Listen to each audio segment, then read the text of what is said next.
Seminar स्थान रांची सन 1969। मैं करीब 8-10 माह से भोपाल में आनंद मार्ग स्कूल के प्राचार्य एवं भोपाल डायसिस के सचिव के पद पर कार्य कर रहा था।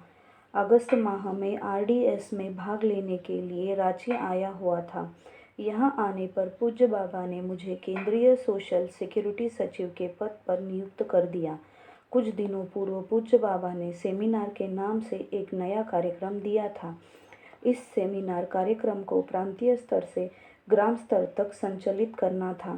भारतवर्ष के सभी कार्यकर्ता एवं मार्गी लोग इस कार्यक्रम को सफल बनाने में जी जान से जुट गए। प्रत्येक मार्गी के लिए सेमिनार में भाग लेना एवं उसे नीचे स्तर तक करना एक आवश्यक कर्तव्य बन गया। रांची के आसपास के इलाके में जहाँ सेमिनार होता वहाँ पूज्य बाबा स्वयं जाते थे।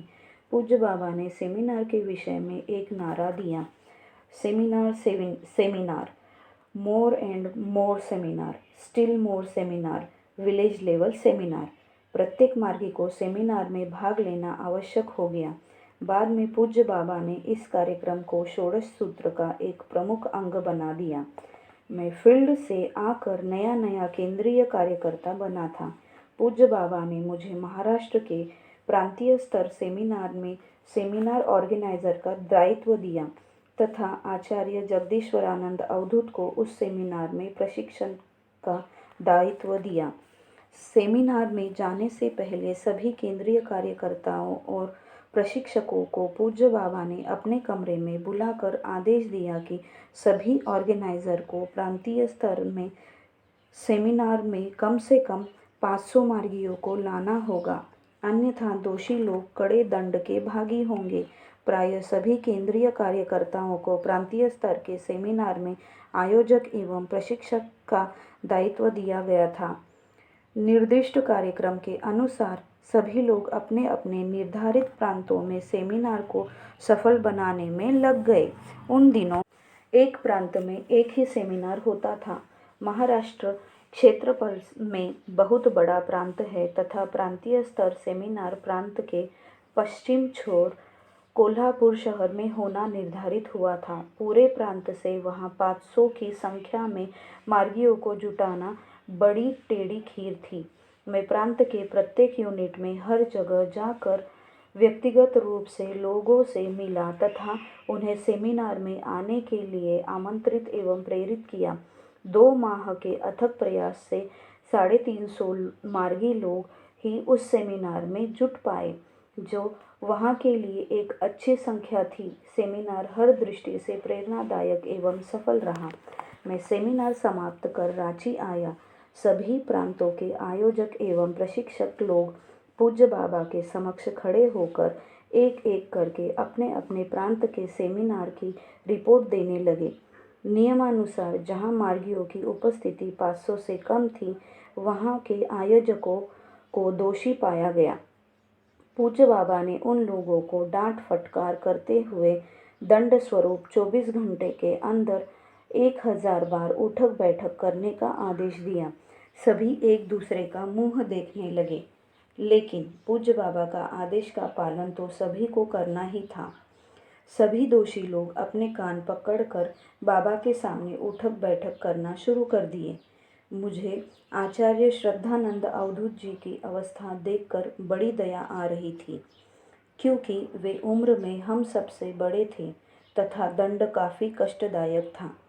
प्रायः सभी ने 50 से 100 बार उठक बैठक करके छोड़ दिया। मैंने पूज्य बाबा के आदेश को मंत्रमूल की तरह लिया तथा बाहर आकर कुछ और उठक बैठक किया। मैं उन दिनों अक्सर ही रात्रि में निकट के शमशान में जाकर कपालिक साधना किया करता था। अर्धरात्रि में मैंने कपालिक साधना के पूर्व 300 बार उठक बैठक किया। जो ही मैं अपना कार्य समाप्त करके साधना में बैठने लगा, त्यों ही मुझे आचार्य प्रणवानंद अवधूत की आवाज़ सुनाई दी कि बाबा ने आपको आदेश दिया है कि बाकी बची हुई उठक बैठक न करें। लेकिन मैं उनके पहुंचने के पूर्व ही करीब 700 बार उठक बैठक पूरा कर चुका था, जो मेरे जैसे दुबले पतले कमज़ोर शरीर के लिए बहुत अधिक था। दूसरे दिन सुबह मेरी नसें तन गई तथा मैं पीड़ा से करहा उठा। मुझे उठने बैठने, यहाँ तक कि पाखाना पेशाब करने में भी तकलीफ होने लगी। मैं मन ही मन बाबा पर आक्रोश करके सोचने लगा कि ये कैसे निर्दयी गुरु है जो ऐसे कड़े दंड का आदेश देते हैं। उसी दिन पूज्य बाबा मुझे अपने कमरे में बुलाकर बड़े प्यार से बोले कि तुम्हें इतना अधिक उठक बैठक नहीं करना चाहिए, तुम्हें मेरा भाव समझना चाहिए। मुझे बाबा के ये शब्द बड़े ही अटपटे लगे। मैं मन ही मन रो पड़ा। मेरी शारीरिक स्थिति दिन प्रतिदिन और गंभीर होती गई। शरीर की नसें और कड़ी हो गई। चलना फिरना दुष्कर हो गया। मैं दर्द से कराहने लगा था तथा मन ही मन बच्चे की तरह बाबा पर आक्रोशित होकर रोने लगता था। मुझे भावी कार्यक्रम के अनुसार राजस्थान के अजमेर में होने वाले प्रांतीय स्तर के सेमिनार का आयोजक बनकर जाना था। मैं उसी अवस्था में अपनी यात्रा का कार्यक्रम बनाकर जयपुर के लिए प्रस्थान किया। दिन प्रतिदिन मेरा दर्द बढ़ता गया तथा मेरी शारीरिक अवस्था और खराब होती गई।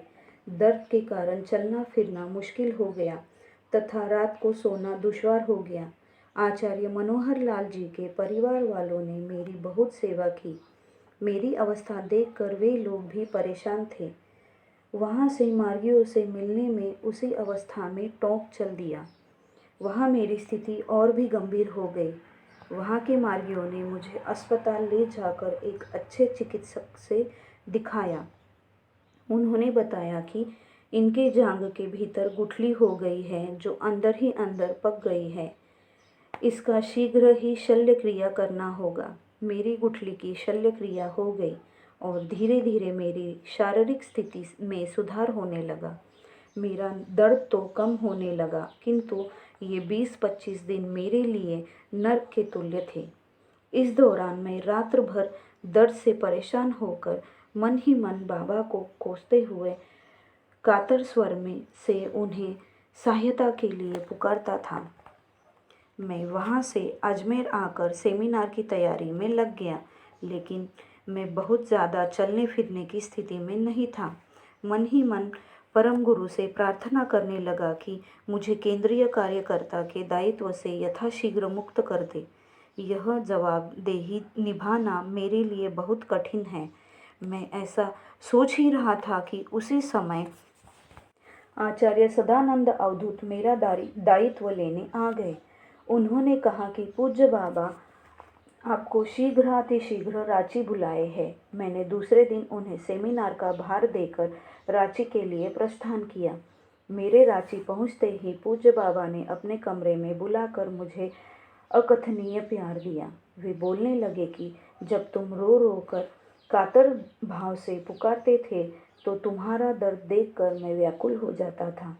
ऐसा कहकर उन्होंने मुझे अपने सीने से लगा लिया। मैं उनके प्रेमालिंगन में भाव विह्वल होकर बच्चे की तरह विलख विलख कर रोने लगा। अजीब अलौकिक प्यार, अजीब रिश्ता।